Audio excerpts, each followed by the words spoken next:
Hey guys, Whitney here. Welcome to the Passive Investing Made Simple Masterclass. I'm your host, Whitney Elkins-Hutten, Director of Investor Education here at PassiveInvesting.com.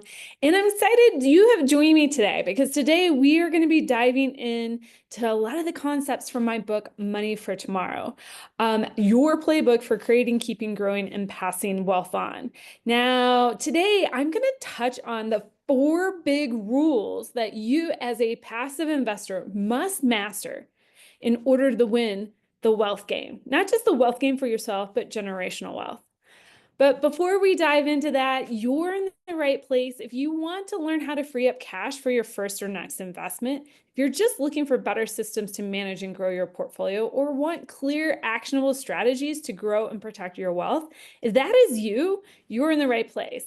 Now, we're not going to be necessarily talking about specific investments, but we're talking about all those skills and strategies that will make you a formidable investor. You won't be wondering at night, will my portfolio support me? You'll know exactly how to do this. Now, we only have so much time. We have like less than an hour. So I'm going to touch on the big strategies in each one of the rules of wealth building that are going to get you majority of the way there. Okay. We're not going to get into all the fluffy tactics, and I'll tell you why here in a second. So if you think of building wealth as a game, just think about like when you learned how to play Monopoly as a kid, right? The first thing you had to understand was, what is the objective of the game? Okay, how do I win? All right. And we'll talk about how to win here in a second. But then you wanted to understand the rules. And that is what we're going to focus on in today's webinar. What are the rules? And maybe just 1 or 2 strategies under each one of those rules that are going to turn the tides on your investment. Okay, now the first rule is you have to learn how to create wealth in your sleep.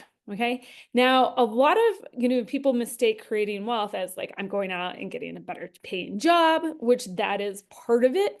But it can also mean like you're learning how to keep a hold of the money that you do already have coming in. All right, that you have the right mindset in place so you could create wealth. You can see the opportunities that are all around you. Rule number 2 is that we're going to keep it. Once we have money in our pocket, once we have wealth in our pocket, how can we keep as much as possible? That way we can invest it, shove it into rule number 3, which is learning how to grow it in our sleep. Okay, and that's what most people are here for. As a real estate passive investor, you're just like, hey, I've got money sitting in my bank account. I want to invest it. Well, guess what? You would have more if we mastered all of the strategies for creating wealth and then also learning how to keep as much wealth as possible. You would have more. Your plan, your portfolio would go so much further, so much faster. All right, and then number 4, okay, how do we get across the finish line? All right, that isn't a topic that most of us as passive investors like to talk about, which is dying, but how do we actually set up our portfolio, our estates in such a way that not only are they legally going to survive the court system, go to our heirs, but also how do we train the next people to take over what we build? Okay, so if this is the first time you and I are meeting, again, my name is Whitney Elkins-Hutten. I'm the Director of Investor Education here at PassiveInvesting.com. I also coach people on how to master the wealth game, okay? We're going to understand the objective of building generational wealth today. We're going to master those 4 rules. I encourage you, if you haven't picked up a copy of my book, Money for Tomorrow, that book dives deep into all of the 4 rules that we're going to cover today. It is appropriate for somebody who's just starting off in their investment journey, but also somebody who is, maybe well capitalized, has a nice sizable portfolio. This book will also help you kind of build that nice solid foundation and seal the gaps, those leaky holes that you might have in your financial foundation. Okay. Also, the book walks you through the journey of how I scaled over 800 million in active real estate. Okay, that doesn't take into account the passive side of my portfolio. But all of those numbers that we just saw on that last slide are vanity metrics. Really what you're after here is the result, which the book walks you through how I was able to scale and get 100% choice and freedom on how I spend my time. And really, that is what we're here for, is to have not just financial freedom, okay? Financial freedom is the tool that allows us to get freedom of time, freedom of choice, freedom of location, freedom of impact in the world. All right. So the book also goes through not just my investment journey, but also all those experiences that I've had settling estates. I've settled over 5 estates in my family, 3 probates, 2 trusts. And here's the thing, most people think of the word estate and they think, ooh, money passed on. Well, guess what? These estates had a combined loss of $700,000. And this was all due to poor planning. And so now I want to just, for those of you who are here live, if you would go to your chat box, tell me what the $700,000 is compounded at 7% over 30 years. What does that equate to? How much cash was that lost to the future generation? And would you want to learn how to keep that in your own family's estate? And here's the thing, I'll let you guys off the hook, is that equates to over $5.3 million lost to the future generations, just in my family. And I've seen this repeat over and over and over again with my coaching clients and with some of the investors that I work with here at passiveinvesting.com. Now, today's webinar is educational purposes only. All right, so none of this should be construed as financial advice, tax advice, legal advice. So make sure that you take these concepts, anything you learn in any of our webinars, but also in my book, take it back to your investing team and understand how it applies to your particular situation. All right, now I told you at the beginning that, most people, when they get to this phase of investing, when they're learning how to invest in passive real estate, they're, probably somewhat successful. You're probably successful. You've had a measured part of success in either building your own business or scaling some wealth through your W-2 job. But here's the thing, is that I talk to so many investors that still feel these pains that you see here on the screen. Okay, they have massive amounts of wealth, but they don't have clarity. They don't have an idea of where to start with managing their wealth. They feel like they're stretched too thin to try to figure it all out. Maybe they just don't, trust what they see in the, on the news, or they're reading in blogs. They think everybody's an expert, but like everybody's seeing all these different things. Or if they actually figure out how to put a plan together, if they follow the plan that I lay out, they don't trust themselves. Like, what if I fail? Okay. And then some people actually feel guilty about wanting more money. All right. And then other people have a guilt of like, just don't know when to stop. When is enough enough? And here's the thing, you aren't alone. No matter which side of the scale, the spectrum that you're experiencing here with scaling your portfolio, you're not alone, because the root problem in all of those emotions that I demonstrated for you on the screen is that it stems from you not learning how to master the wealth game, but you instead are trying to invest based on a tactic. Okay, so we need to go back and understand, what is the objective, what are the rules, and what are the strategies that are going to get us there? And then we get to pick the tactic. Is it going to be real estate? Is it going to be businesses? Is it going to be opportunity zones or whatever? Okay, so let's kick it off. How do you win the wealth game? Well, let's dive into understanding our objectives, and then our rules, and then our tactics. Now, generational wealth, as I define it, is when I, have enough passive income to cover all of my desired living expenses, so I can do what I want when I want, with whom I want.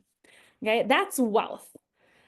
I define generational wealth as being able to pass my wealth on to heirs who know how to do the same. Okay, essentially can take what I built and they understand how it was built and they can steward it forward.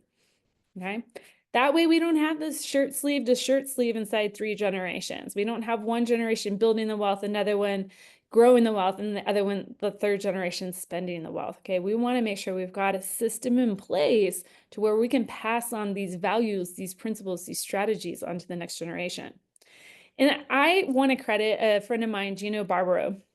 He introduced me to the concept of cathedral thinking. And that's what one of my additional rules I want to, encourage you to live by is think about when people built cathedrals, like Notre Dame Cathedral in Paris, France was being built, okay, back in the 1300s.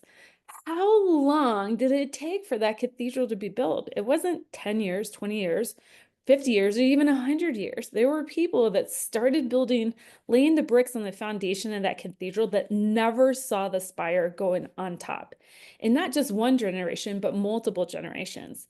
So we need to go into wealth building. Yes, we want to scale our wealth. We want to get ourselves to financial independence and financial freedom. I think that's a lofty goal. It's an amazing goal. Everybody should have that for themselves. But also think about, you want to build the most rock solid foundation. That way, everything else that gets stacked on top of it in the future generations is going to be rock solid. It's not going to falter. Okay. All right, so again, let's recap. We know now that we understand what our objective is, let's recap the rules, okay? We need to understand how to create wealth, keep wealth, grow wealth, and then pass it on. And here's the little trick, okay? Most people over-concentrate on creating as much money as they can and growing it as large as they can. But they fail on steps 2 and 3, rules 2 and 3, which is trying to keep as much money as they can and then pass on as much as they can. All right, so let's get into the foundations. Now that we understand what our objective is, okay? The wealth game, the generational wealth game, how do we win? Okay, we have as much money coming in passively, meaning it does not require our time, okay, to do what we want, when we want, with whom we want. And we're teaching the next generation how to steward that and do the same. Okay, so what are the rules? Let's start off with creating your foundation, okay? Now, I'm going back to basics. Here's the thing. I coach kids soccer, okay, youth soccer, and we open up every single practice with running around the field, working on passing, working on dribbling, and working on shooting on goal. Every single practice. Why do we do that? Is because those are the foundational skills that everything else I'm going to teach. The field strategy, the directional strategy, the speed strategy of the game, everything else, okay, the cool stuff to learn, all is based on the strong foundational skills. If I have somebody that can kick a ball across the field, but they can't dribble it, they're not really that strong of a player for my team. Okay, so let's bring this analogy into wealth building. Okay, one of our rules is to create as much money as possible. And some of that is finding it within your own ecosystem. It exists already. So tracking income and expenses. All right, if you're not already doing this already, make sure that this is something that you go and you pick up. I mean, this is like the hot pokers under the fingernails for some people. They hate, and I'm not talking about budgeting, but they just don't like opening up that app and like looking at how much they spend, right? It's kind of like the 3 little monkeys, like see no evil, hear no evil, speak no evil. Okay, we want to get past that because tracking our income and expenses gives us an understanding of where our cash flow is going. We would do this for our business. If you're running a business, if you're an executive in a corporation, you would do it for your business. Treat your personal finances like a business, okay? So get that clear understanding of cash flow. When we have that, now we can start plugging all those leaks, keeping as much money as possible, okay, in investing it and growing it. But also the skill gives you confidence. Just like the little kid running around the field, okay? Learning how to dribble with the ball at their feet at varying speeds, learning how to pass, learning how to like kick the ball across field, they gain confidence, okay? Flexing this muscle of tracking your income and expenses will help you gain confidence with your finances. Now, I'm going to speed through some of the kind of like more tactical things here and just focus on high level strategy. But number one, pick a tool, any tool, doesn't matter. Pick a tool. If don't have your finances automatically tracked for you, there are some amazing tools out there.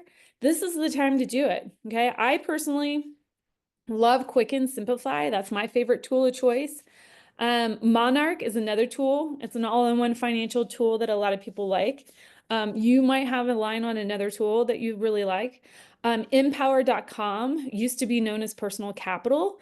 That is a cool free tool. I just will let you know it's a little clunky when it comes to tracking income and expenses. I find my credit cards disconnect all the time. To me, it's a little maddening. Quick and simplify, I've never had an issue. But here's the thing, your homework, you need to choose a tool that fits your needs and get started today. All right. This is not about perfection. We just need to start flexing those basic skills, like jogging around the field, passing the ball. All right. Once we got that tool in place, now we actually have to start using it. Can't tell you how many investors that have millions of dollars scaled in their own businesses, but when I ask them how their personal finances are going, they cannot tell me. All right. And then they wonder why they don't have the extra $10, $15, $20,000 a month to invest. All right. It's because we need to get clarity and visibility. So one, pick the tool. Now connect the data. Let's make it gather data for us. Now I like it gathering at least 3 months of data, okay, because that gives us a good opportunity to capture some of those larger expenses. Also, if you're watching this recording at the middle-ish of February, capturing 3 months of expenses, that'll get you back to the beginning of the year. Okay, so that's really cool from a tax perspective.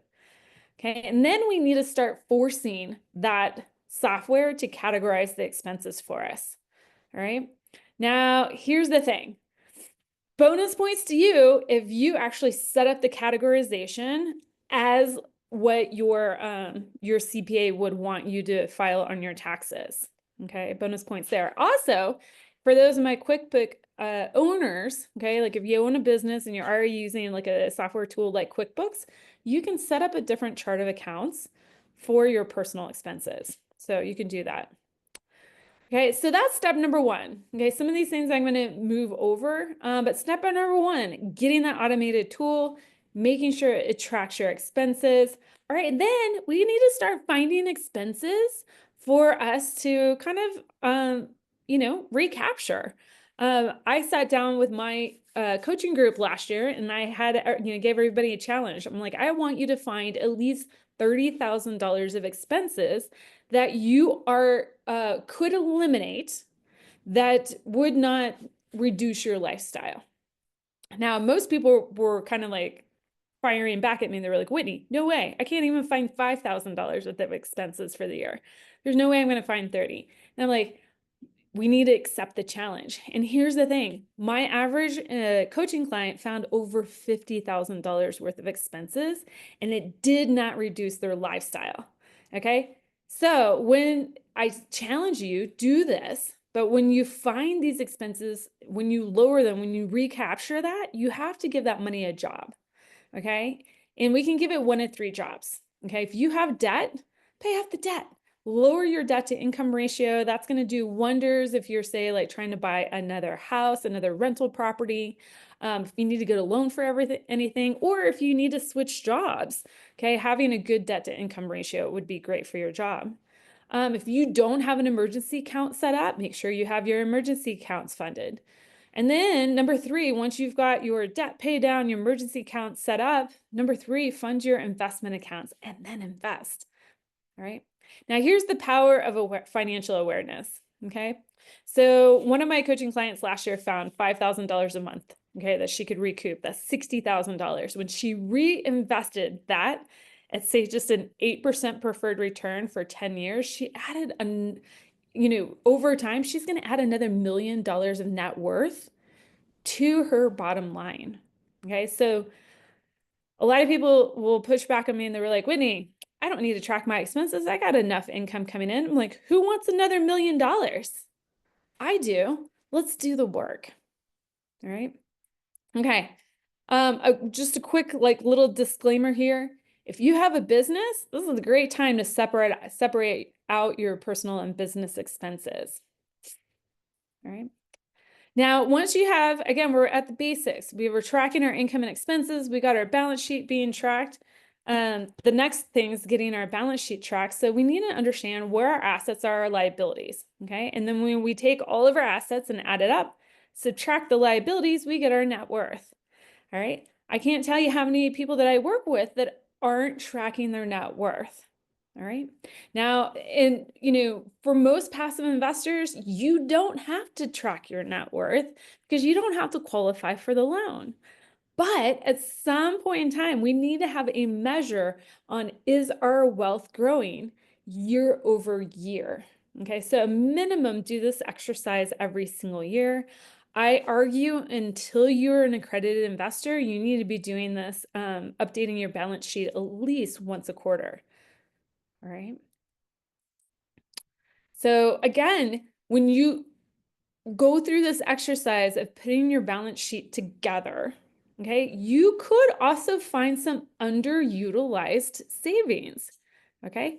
I had a recent client that when she updated her balance sheet, she realized that she had an account that she didn't have tracked anywhere, and there was $60,000 in that account. Okay, we redirected that into her portfolio. She invested it at an 8% preferred return in a note fund and over the course of 10 years, she's now going to add almost $1 million to her net worth. All right. So we've shown you a way, just with some small moves, you can add $1 million in 10 years by tracking your income and expenses, and $1 million to your net worth by tracking your balance sheet and identifying kind of that lazy money that's in your portfolio. All right. So those are the two big strategies when it comes to keeping money, or sorry, creating money. And the thing is, we didn't have to get a raise at our job. We didn't have to add investments to our portfolio. We didn't have to, take crazy risks for it. Those were things that were already there, and we were able to create net worth in our existing environment just by exercising the fundamentals. This moves us on to rule number 2, keeping as much as you possibly can. And there's 6 big thieves that can rob you in your portfolio. I'm going to touch on 4 at a very high level. All right. So the 6 ways that you can lose wealth at a pretty sneaky fashion is high interest payments, underutilizing insurance, okay, and then you sustain a loss, unnecessary fees, and poor tax planning. Those are the big 4, okay? And then for my people that are closer to, say, retirement, or are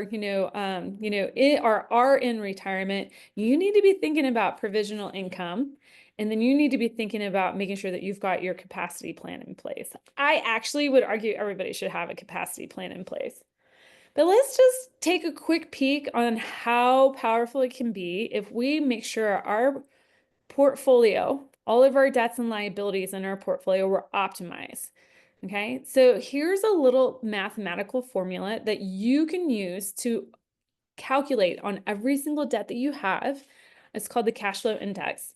And essentially what you're doing is you're taking the loan balance, dividing it by the minimum monthly payment, and you're given an index number. Now, this index number is going to fall in one of 3 categories, meaning if the number is 50 or below, it's danger zone debt. We need to get rid of it because there's probably, we could actually, quote unquote, earn a higher effective rate of return if we paid that debt off than if we left it in our portfolio.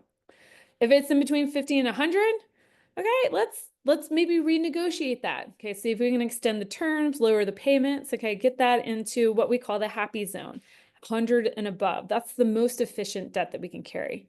So this formula right here is not about eliminating all debt, but eliminating the right debt so we can free up cash to go invest. All right.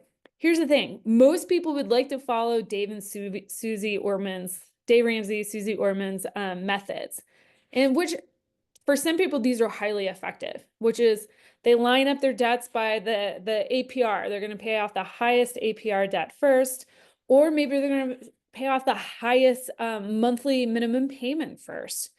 But again, this cash flow index gives us a much more sophisticated way of paying things off.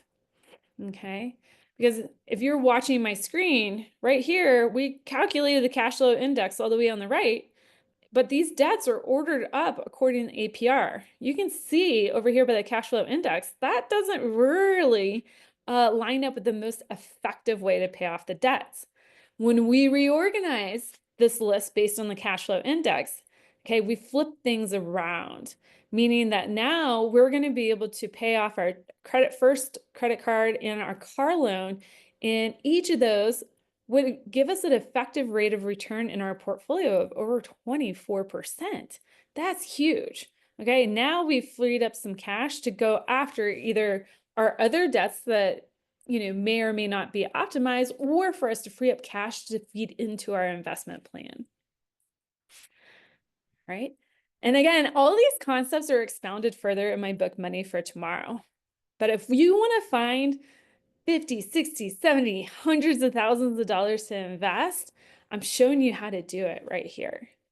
The next place is leveraging insurance wisely. Okay. Again, using insurance is the goal of it is to outsource liability. But here's the thing, insurance tends to be one of our, after our taxes and our housing bill and our grocery bill, one of the largest line items in our portfolio. So we want to make sure that it's optimized. It's not that we want to get rid of our insurance line items. We want to make sure that we're getting the most bang for our buck, the most coverage for our buck. Here's the thing. I'm going to point out a couple of things on the slide.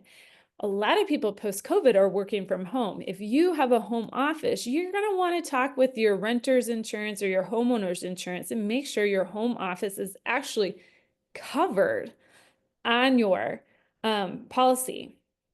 All right. Another area where people get nabbed is that they don't adjust the terms often enough on their insurance. We've seen some massive weather events lately, like we had a fire here almost 2.5 years ago where I live here in Boulder, Colorado. A lot of people were grossly, like 30 or 40% underinsured on their homes, and they're having a tough time getting them rebuilt. Okay, so we've got leverage interest wisely, leverage insurance wisely. Now we got to get into what a lot of people probably realize is reducing unnecessary investment fees. But I want to show you this tip alone can help you save hundreds of thousands of dollars in your portfolio. Okay, because if we look at our investment fees, especially let's say our retirement accounts, let's assume we're investing, we've got about 25 years runway, and we're maxing out our retirement account, at say $20,000, $21,000 a year. This particular scenario that I'm going to show you has $0 match to it. It only gets worse if we add a match. Okay. And then we invest in the stock market for an average return of 7%. And we actually go with a really good custodian to manage our accounts, say like a Vanguard, Charles Schwab. Okay, they're pretty low cost. Okay, and so our investment fee is actually 1.5%. We're not paying 3%, 4% by having somebody else manage it. We're just on a platform. So we got pretty low cost here. Here's the thing. I used empower.com to create this scenario. They're using their retirement fee analyzer. That person, over the lifetime of their retirement portfolio, is going to lose 31% of their earnings just to the fees in their portfolio. This doesn't even take into account taxes. Should they have to pay any of those when they withdraw? Okay, so this right here is when I saw this was one of the biggest reasons why I was like, I need to get out of stocks, bonds, and mutual funds, and I need to learn how to do all of this for myself, utilizing private equity investments, private real estate investments, private note investments. Okay. And then our favorite topic that we love talking about here is optimizing your taxes. One of my favorite books is Tom Wheelwright's book, Tax-Free Wealth. We actually had him on the Masterclass here last year.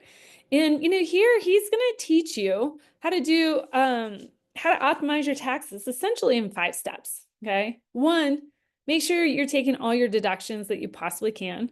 For my real estate investors, that means depreciation too. We're going to use entities to convert our income, all right? Then we're going to shift income to lower tax brackets. I have a kiddo. Guess who gets paid in my businesses to perform activities? I get to now take my business income, pay her. She now can use that income and, go pay for things, like her, outings with her friends or extra clothes that she wants. Also, she can, since it's earned income, she can now go contribute into a Roth and she can invest, right? So she can get a nice head start on her retirement. Okay. Number 4, use credits wisely. All right. Steps 1, 2, and 3 are going to help reduce our adjusted gross income, which now we might be able to qualify for some credits. All right. And then step number 5, once we have all those in place, then let's start utilizing IRAs, qualified retirement plans. But the thing is, we're actually trained to start with step number 5 first. Why is that? It's because if you're a W-2 earner, it's super hard for you to access steps 1 through 4, those ways of reducing your tax liability, unless you have a side hustle or you invest in real estate. Okay, that's why we love using private equity real estate, private real estate holdings, private note holdings in order to amplify our wealth. All right, here's the thing. A good tax plan requires great bookkeeping. So we just looped back to the need for you to master tracking your income and expenses. Because if your if your accountant is going to give you the best opportunity to plan and reduce your tax liability, you have to be tracking the income and expenses and net worth. Now, here is one of my clients last year. We were able just to pull one lever, which was addressing how much she was paying in interest. And we realized that, she was using, when we addressed her interest and her taxes, we realized a net savings of $55,000 inside 6 months. And again, investing that for 8% for 10 years, okay, we're allowing it to compound. We've again added another $1 million to their net worth. All right, so now I know we're about halfway through the hour. This is where we get into the nuts and bolts of investing. But the 2 rules beforehand, all those strategies we just covered, are going to allow you. We just showed you ways to recoup $3 million to invest into your growth plan. Okay, so don't necessarily discount that. Okay, now I like telling a story. It was my 2 grandfathers. Both of them homesteaded, they hunted, they both worked, were in the Army Air Corps. They both worked for the oil business. They raised cattle for their personal use and sale, and they had oil in their properties. Now, they both had very different outcomes. Grandfather number 1, he actually sold his land outright to the oil company, including the cattle. He lived off his pension and bought an RV to go travel and fish. All right, so he essentially was kind of living, Bill Perkins' die with zero plan without knowing it. But grandfather number 2 decided to keep the land and get paid mineral rights, okay, rented it out for grazing rights too. He took that money and invested in real estate and notes, and then he took his returns from that and at age 82 bought a computer to learn how to trade stocks and manage his own money. Which do you think fared better in life? Okay, well, I'll shortcut it here for you. Grandfather number 1, although he had an amazing life and ton of life experiences, end of life was pretty rough. Okay, it was very kind of tenuous, living like paycheck to paycheck. But he had income coming in, but he had a bunch of liabilities and expenses going out. Whereas grandfather number 2, he took his assets that he already owned and figured out how to create cash flow from them to cover what he needed for his expenses and liabilities. All right. So that's step number 1. The concept number 1 of growing wealth is that you got to re-engineer your balance sheet. All right. So it's not just about, are you really good at picking investments? Really good at picking operators? We actually have to get into reorganizing our balance sheet. Okay. And that balance sheet is going to inform what I call the investment roadmap. Okay. And every investor here needs to have an investment roadmap. Here's the thing.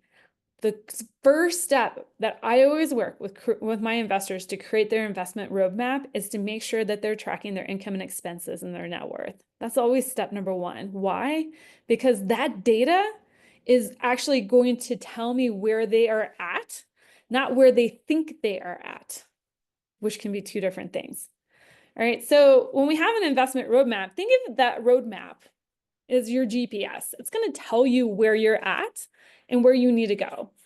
Okay, in the roadmap, we're going to identify like what freedoms you're after, Financial freedom is just a tool. Are we in the, are we pursuing uh, choice freedom, time freedom, location freedom, impact freedom? Also, your roadmap should include a timeline, okay? And then you might have several timelines, right? Maybe you're in your 30s and you're going to have a timeline. Your kids are young before they go to college. You've got 15 years to figure out how to get, college paid for. And then you're going to have another 15 years to figure out how to get to retirement.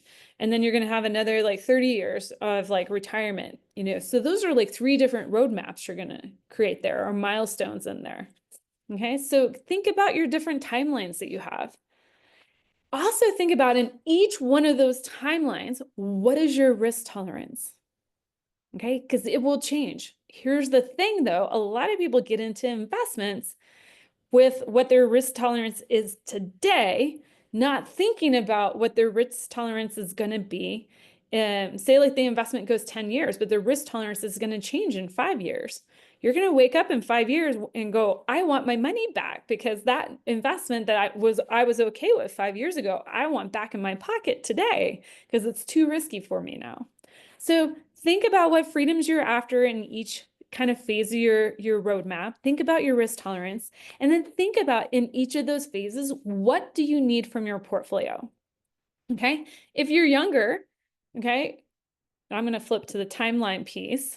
If you're more in the accumulation phase, you're going to probably maybe focus more. You have the opportunity, you have the time to focus on some growth assets, okay, that align with your longer term goals.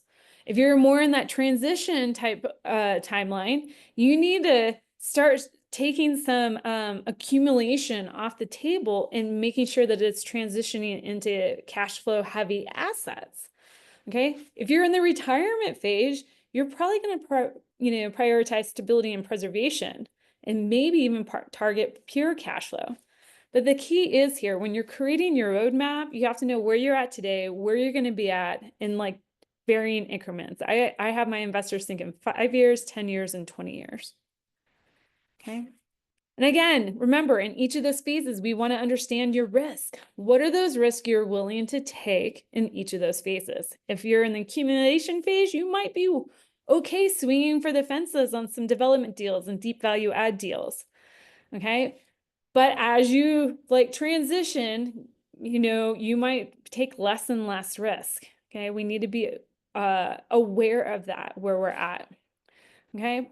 Also, some other risks that we need to make sure that we are accounting for is that there's always going to be business interruptions.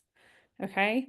You don't know when the next recession is going to hit. You don't know when the Fed's going to raise interest rates again as quickly as they did in the past couple of years. Okay. So we need to have some part of our portfolio that insulates us, okay, from the volatility. All right. This is why I really love using our investments, like our PIC debt fund investment. We've got another fund opening up here in a week or two that could be a good fit for your portfolio. Okay. But we need to start. I would argue that anybody, doesn't matter what phase or timeline you're in, you need to think about how can you smooth the volatility in your portfolio. Okay. Also, understanding risk, we need to make sure that we've got some accessible cash. Maybe it's not necessarily cash in the bank, but you can access like lines of credit should you have capital calls. Okay, preparing for unexpected cash needs. That can happen, if you own your own single family rentals or your own multifamily building, or if you invest in somebody else's deal, or if you're investing in somebody else's business, that can happen. So make sure you've got a little bit of, stashed cash on the sideline for capital calls. All right. And then understanding risk, protecting against bad actors. I have several webinars that help you understand how to vet operators, how to mitigate this risk. Here's the thing. One of the clearest things, 2 things I can tell you to do. One, make sure you understand who you're investing with. No matter how good you think the deal is, make sure you fully understand who. You have researched their name, plus legal, plus lawsuit. You've gone on the Securities and Exchange Commission website and made sure that there's no negative reporting about them. If you don't have time to do that, get somebody, pay somebody time, their time in order to figure that out for you. Also, if the investment feels like it's too good to be true, it probably is. Anyways, mitigating risk, we can't eliminate it. Doesn't even matter. I mean, even having your cash in the bank does not eliminate risk, right? We're going to have interest rates that we're being paid on our accounts, adjusting all the time. Banks can close and go out of business. Even if you take the cash out of the bank and put it on your mattress, you've got inflation that's happening, okay? There's risk everywhere. We just need to make sure that we're understanding which ones you're able to tolerate. Put that into your plan, okay? So what would a high-level roadmap look like? Well, first we need, again, understand what is that freedom that you're after? Time, choice, location, freedom. What is that investment timeline? Today, tomorrow, and in the future, okay? What does your risk look like? Okay, we're in today's timeline. What's your risk right now? What does tomorrow's timeline look like? Okay, and then what do you need your portfolio to do for you? Okay, do you need it to preserve capital, create cash flow, create diversification? This is huge. I can't tell you how many investors I work with, they put their investment roadmap together, they go out to the marketplace, they start finding investments, they come back to their investment roadmap and they go, I love this investment. And I'm like, okay, great, let's evaluate it according to your roadmap. And it totally violates their investment roadmap, okay? Don't make the deal fit the roadmap. Okay? Actually, sorry, I said that backwards. Make the deal fit your roadmap, not your roadmap fit the deal. All right, so when we talk about what does your portfolio need, there's really 7 pillars of wealth to abide by, okay? We're just going to briefly touch on these for the sake of today's so we can get to our last rule of wealth building. But the 7 wealth pillars are essentially capital preservation, cash flow, equity growth. I used to have tax benefits at number 4, but after the past 3 years, I reserved the right to adjust my own investment philosophy, and I actually put diversification in there. Okay, I always looked at diversifying my portfolio, but I think it is a wealth building pillar. And I'm not just talking about diversifying across operators, markets, and deals. Oh no, I'm talking about diversifying across all of the different layers of the capital stack. Okay, number 5, tax benefits. Okay, that's like an icing on the cake. If we can get them, amazing. If we can use leverage or lending from the bank to amplify our return in a safe manner, awesome. And then if we can actually leverage our own personal time, so this is one of the reasons why I love passive investing. Okay, I'm not the one sourcing the multifamily deals, self-storage deals, express car wash deals. I'm not the one chasing the loans for the debt fund. Okay, I get to leverage my time, knowledge, and expertise doing the impact that I want to create in the world, and I get to leverage somebody else's expertise to go build my wealth. Okay, so I'm going to kind of whiz through these. We got capital preservation. All right, making sure that we're investing in hard assets that have ample reserves and are using leverage wisely. Okay, that they're not a speculative investment that has no hard backing to it, meaning there's no recourse, there's no way we can go after the asset should something go wrong with it, and that has no reserves. All right, we also want assets that have cash flow to them. All right, now they may be cash flow negative today, but they have a clear business plan to build the cash flow in the future. Okay, and so I think of this like, either investing in an apple tree where you can, once the tree matures and it starts pumping out apples, you can essentially pick apples every season. Okay, you might have a season where the flowers get nipped and you don't have any cash flow for a little bit, kind of like, what multifamily has experienced for the past couple of years, but it will eventually come back. All right, maybe you had a early winter or a late winter cold snap that got rid of all your apple buds and you don't have a harvest the next fall. Okay, but it will come back next year. Okay, versus investing in a loblolly pine forest. Okay, guys, my husband's a forester, so I get to talk trees all day.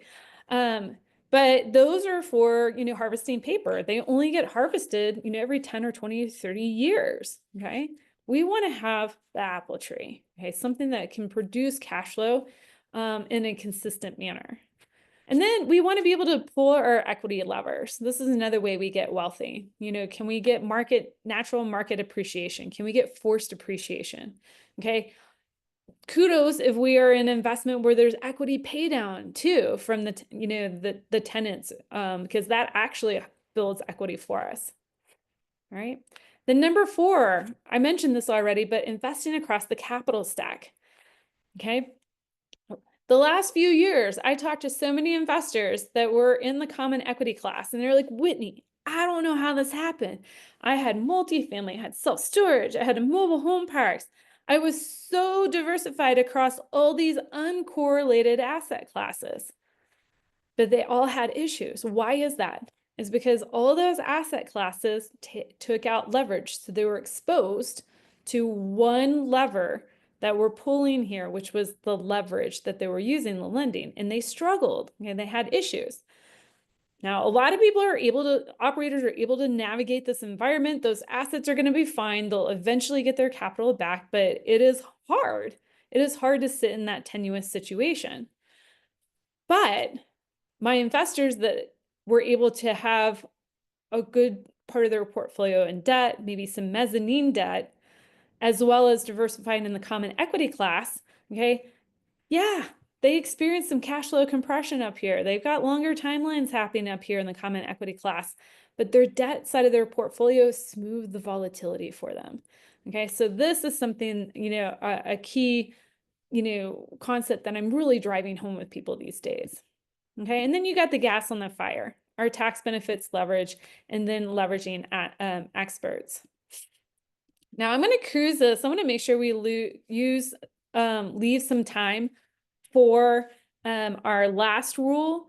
But the biggest pitfalls here is when it comes to growing your wealth is chasing returns, ignoring cash flow, over leveraging, okay, investing for assets only for the tax benefits, okay, and okay, those are all the ways on the top where we can lose wealth by, getting too overzealous about something, but we can also lose it by not taking action, staying in analysis paralysis.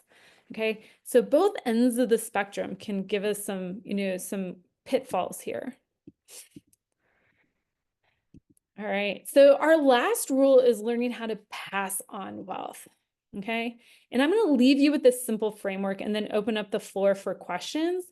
So the simple framework for passing on wealth comes in 3 phases, and this is something I outlined very well in the book Money for Tomorrow.